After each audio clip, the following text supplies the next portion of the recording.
पश्चिम रेल्वेवरच्या गोरेगाव ते कांदिवली स्थानकांदरम्यान 6व्या मार्गाचं काम सुरू होणार आहे। सोमवारी रात्री 12:30 ते मंगळवारी पहाटे 4:30 वाजेपर्यंत गोरेगाव आणि मालाड स्थानकादरम्यानच्या अप आणि डाऊन या दोन्ही मार्गावरती ब्लॉक घेतला जाणार आहे आणि या ब्लॉकच्या कालावधीमध्ये 150 ते 175 ह्या ज्या लोकल सेवा आहेत त्या रद्द होण्याच्या शक्यताही आहे आणि तसेच 4 ऑक्टोबरपर्यंतही पश्चिम रेल्वेच्या प्रवाशांनाही या अनियमित वेळापत्रकाला सामोरं जावं लागणार आहे।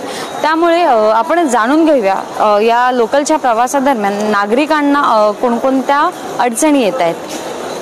पश्चिम रेल्वेवरती जो काही हा मेगा ब्लॉक लागण्यात आला आहे त्याच्यामुळे 175 ह्या रेल्वे सेवा रद्द करण्यातही आल्या।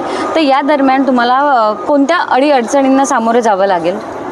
मेगा ब्लॉक वैसे लेट हो जाता है, कभी कभी ट्रेन में प्रॉब्लम होता है, ट्रैवलिंग में भी बहुत भीड़ में रहना पड़ता है, खड़े रहना पड़ता है। बाकी वो लेट होता है, बाकी तो और कुछ होता नहीं ज़्यादा, बस प्रॉब्लम होता है, लेट हो जाता है। सामने जहाँ पहुँचना रहता है वहाँ टाइम पे पहुँच नहीं पाते। ओके। आणि ह्या मेगा ब्लॉकच्या दरम्यान 175 ह्या रेल्वे सेवा आहे त्या ठप्प करण्यात येणार आहे। तर त्या दरम्यान तुम्हाला कोणत्या अडचणी येणार आहेत प्रवास करताना?